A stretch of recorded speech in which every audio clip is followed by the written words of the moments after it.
Links Armizzare.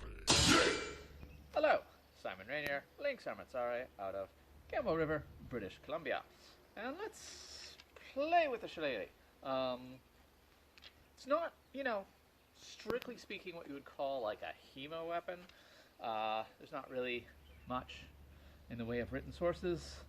Also, there's not really like a grand unified style. It's mostly like family stuff passed down, word of mouth, showing people things, and that's really how I learned. Someone introduced me to this kind of thing and said, "Hey, you wanna learn how to do this?" And I said, "Yes, of course I do. Obviously, I love fighting with sticks of all sizes, and this is a terribly practical size with which to fight with." This is my Shillelagh. I was lucky enough to find it secondhand, of all places. It's good, kind of lightweight, great little walking stick, and does an extra D4 in piercing damage. The thorns on it could occasionally be more thorny, but this is plenty thorny enough. I just like saying thorny. What we're going to do today is just go through like couple of simple strikes, simple blocks, and a few kind of things to watch out for as you fight with it. So, first thing to say is you can absolutely just kind of grab it and start swinging it around as if it were a sword. World over, stick fighting is a substitute for sword fights anyway. So we can pretend this is like a saber or broadsword, or a rapier if we want. It doesn't make a great rapier. Sticks don't, because you want that impact. But with the Shillelagh, one of the things that's interesting about it specifically is the way you often will find it held, and the way that was showed to me is you actually hold it in two hands, kind of in the middle, and keep it up, and it's almost like boxing with a stick, which is super cool. As you sort of like bring it into guard, make sure you're not stabbing yourself with the thorns. Shouldn't be too hard to avoid that kind of puncture, as long as you're kind of careful. You can bring it up slowly. I always go with my dominant leg forward, my right leg forward, because that gives us the reach and the sort of open body position we need for a lot of our strikes. Here, keeping your elbows tucked in and down, it's going to be kind of tempting to kind of flare them up, but that opens you up to whack to the ribs, and that hurts. I don't want to get hurt. Whereas the arms protecting a little better is better. That's the worst sentence I've ever said, at least so far today. So, from here, we have kind of our jab strike. We have, it extends out that way, hand on the side of the face, boom, to kind of cover the side of the head as we strike out. And I like doing a kind of lunging step forward as well. You can also do kind of like a leap forward. Very aggressive forward style this. It's great. We can also do it from the other leg, or other arm rather, shooting out that way.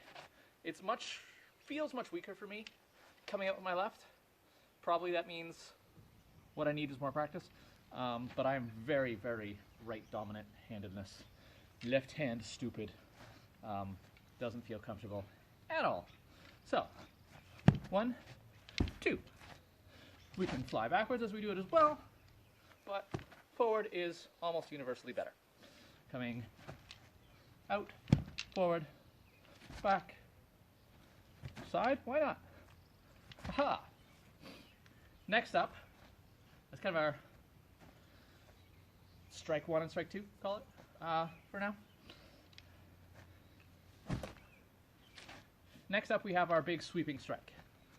Big, how you'd more typically see someone with a stick hit is just wheeling it around. Again, can be done from the other side. I don't like doing that though. This one, for me, personally, is universally holding it in the right hand. We can do a backhand as well. That did more damage to my step than it did to my stick. Ha-ha! Boom, boom, boom. Finally, what we can do with it is we can do a jab, a thrust, either high or low. I like that little boar's thrust gutting shot. It's horrendously unpleasant when it lands. Yeah, it's a stick. You hit stuff with stick. Easy enough, right? This one is kind of my favorite because it's a great opening. Same kind of function as a jab in boxing. You're not really trying to do a lot of damage. You're just trying to give yourself that opening for that second shot. When it comes to the blocks, be aware when your hands are in the middle, they are horrendously vulnerable. We don't really have any kind of hand protection. Bringing our hands and fingers forward,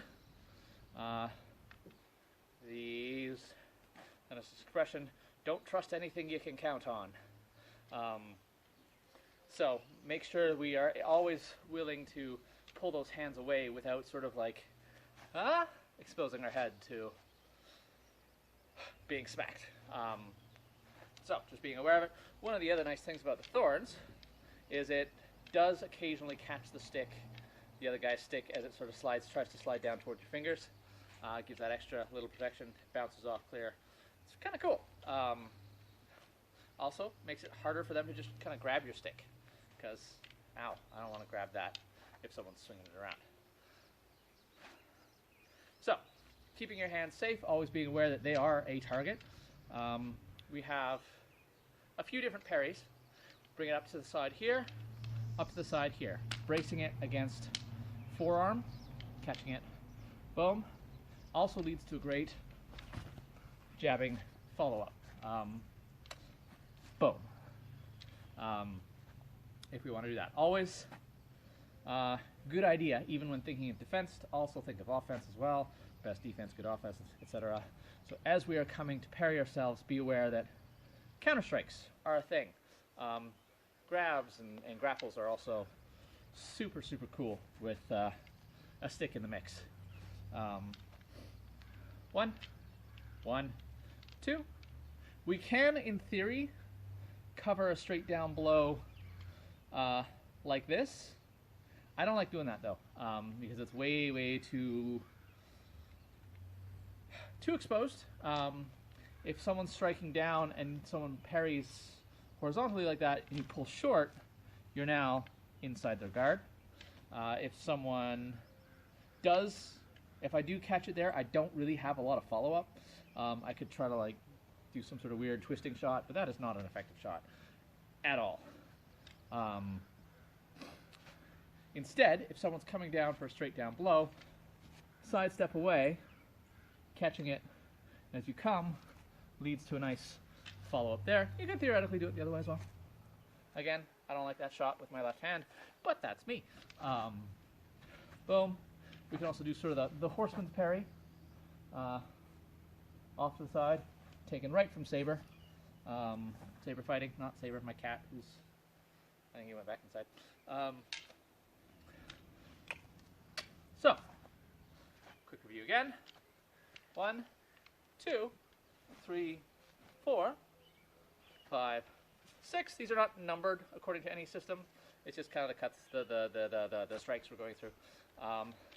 1, 2, 3, 4.